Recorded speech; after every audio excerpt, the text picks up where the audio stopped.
OMG, what do she have on? She ratchet.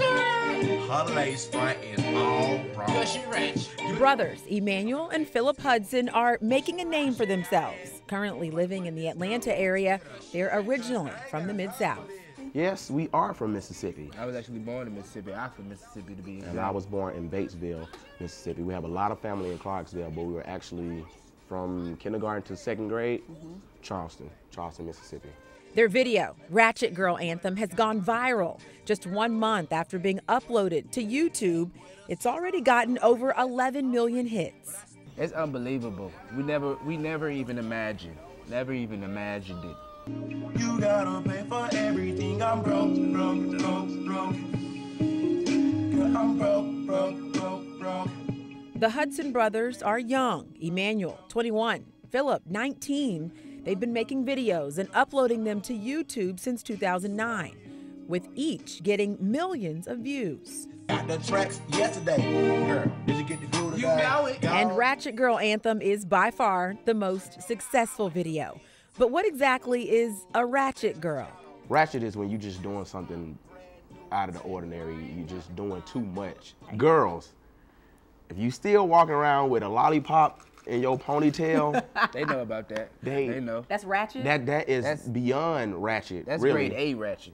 Okay, There's there's kind different of steps. Okay. Another thing, pictures on the internet of you sitting on the sink. Oh. And you take it like that. Uh-huh. And like it's that. showing the bottom, you know, and you claiming that you thick when really it's just the sink pushing your thighs up. Oh, that's ratchet. That's ratchet. Not only are the lyrics witty, but the comical facial expressions pull it all together. If you're not ugly when you're making your facial expressions, you're not acting. You know, Really? It's like ugliness is a beautiful thing now. You know what I mean? Yep. It's what captures everybody's attention and bring them right here. And it just so happens that God made me the way I am with a big face, so I'm very, very animated. I used to do stage plays a lot, so everything had to be huge and over dramatic. You know? I didn't know my face can discombobulate like that until I pushed it to the limit. You know what I mean? Right. I took it there. So how are the brothers dealing with their newfound YouTube stardom? Everything we do now has to be funny. Like, sometimes it can get a little annoying because when you're trying to be serious, they just find it funny. Like, they can find out that we died, and they won't care. They won't care about us being dead. They gonna want to know how we died, how they died on. They died like that. What? That's so funny. Despite the pressure of constantly being funny, the Hudson brothers say they want to keep making people laugh. We just want to be a blessing, you know what I'm saying, to the whole world, any way we can, in a positive way. You know, that's what we want to do. So what do the Hudson brothers have to say to ratchet girls everywhere? We got to let them know that it's not going unnoticed, you know what I mean? Right. Somebody out there looking. People know. And we just try to expose it, you know, so it can bring a cease to it. Don't take this to heart, you know what I mean? This is just... Quit it, all right? Quit being ratchet. Some reviews for the remake of the 80s cult classic Footloose danced their way onto the scene long before the October 14th release date, and they are a mixed bag. Acclaimed film critic Roger Ebert gives it 1.5 out of 4 stars. Entertainment Weekly shows a little love with an A-. On the movie review site Rotten Tomatoes, the remake is rated a 67, 36 fresh tomato reviews, and 18 rotten ones. Memphis and Footloose director Craig Brewer suggests moviegoers ignore the haters. Make up your own mind. I've learned really early on to not look at the comment boards of movies. Usually the kind of person that can take the time out of their day to write something, it's usually going to be negative. Brewer says a lot of the flack is coming from those opposed to the remake, and he's been giving those angry purists a piece of his mind. So for me, I know, without a shadow of doubt, that when people come see Footloose, they're going to turn their head around. They're going to realize they were idiots for being so cruel. John Bifus, film critic with The Commercial Appeal, says that the criticism has been there from the very beginning. The reaction to the news that Footloose was going to be remade was sort of shocking because people were treating it like it was Citizen Kane or Psycho, which was remade, or some other masterpiece that was sacrosanct and shouldn't be touched. Brewer has also been replying on Twitter to those who bashed his movie without ever seeing it. He's asking them to give it a chance. As one local Memphian said, there's always going to be someone somewhere drinking the haterade. You know, you're always going to step on somebody's toes, but it's, I mean, everything's fair game. If somebody can pull it off, you know, more power to them. And others say remakes can appeal to today's generation. Make it more exciting, more better to look at. You get to see things that the old movies couldn't do. With the up-and-coming generation, they may not know of the older movies, so they're remaking the movies to where the newer generation of people can actually understand or know what the movie's about. So, if you're one of the purists who want to stay true to the original, Greg Brewer wants you to know this.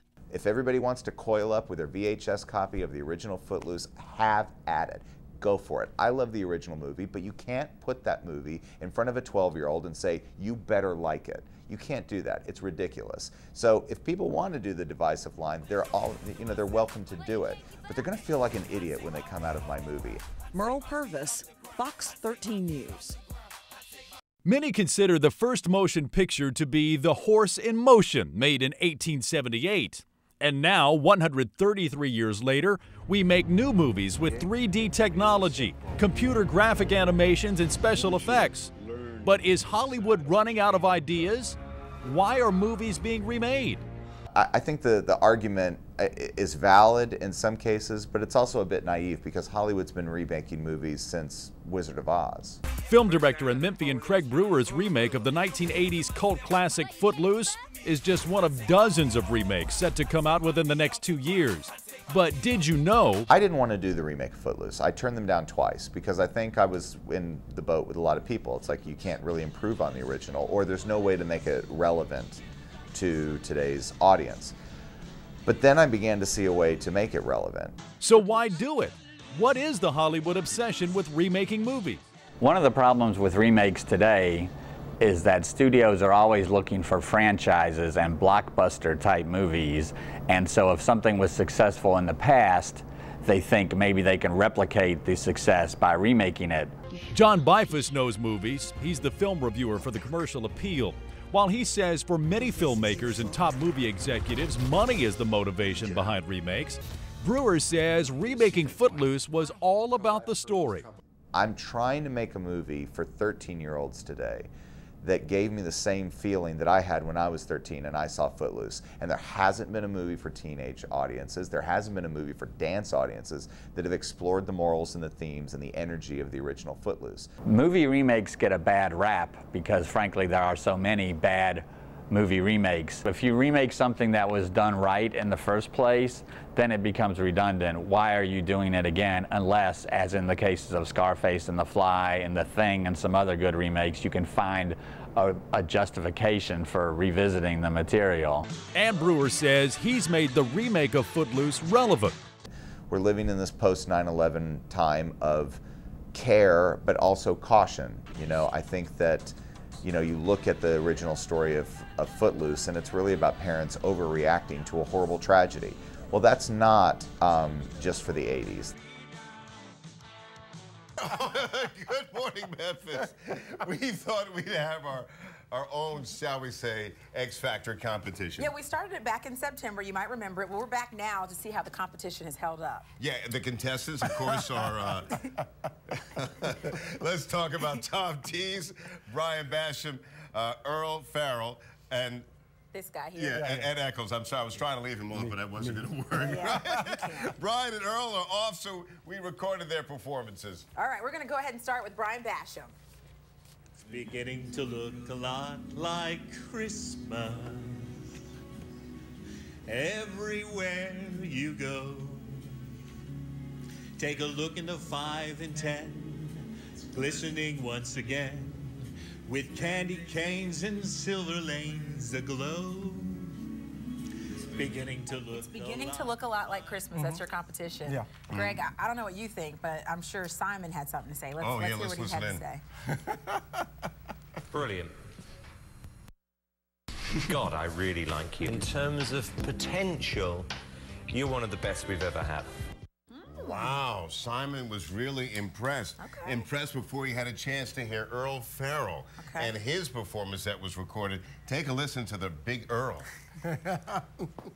I hear that train a-coming, coming round, and I ain't seen the sunshine since I don't know when. I'm stuck in Folsom Prison, and time keeps a dragging on, but that train that keeps a rolling on down to San Antone. Well, you know, if you'd memorized the lyrics, it might have helped. Yeah. No, you know, but Earl's got a lot of heart. Maybe the judges will think kindly of him. Let's hear what Simon had to say about that performance. The song was like going to a zoo or something. I mean, the noises, it was beyond anything I've ever heard. Oh, okay. Like the zoo. They compared him to the zoo. No, You're still in the competition here. But I think Tom Dees has a live performance that he can't make. So, oh, we're going to do Ed first? Okay. So, Ed, you're the only live performance. All the recorded ones, are out of the way. So, Tom's not going to, we're not going to hear from Tom We're going to hear from Tom, but don't worry about him. Yeah. So, is the pressure on? Yeah, I want to be the last. All right. Well, you have to go now. It's now or never. Really? That's how we roll. Rudolph the red-nosed reindeer and a very shiny... No, kill that. It's Christmas time in Hollis, Queens. Mama cooking chicken and collard greens, eggnog and mistletoe. It's Christmas time, and this I know. Chilling at the crib while the hawk is out. That's what Christmas is all about. A Merry Christmas and a Happy New Year. A Merry Christmas and a Happy New Year. I'm Ed to the E with the mic in hand, chilling and chilling just like a snowman.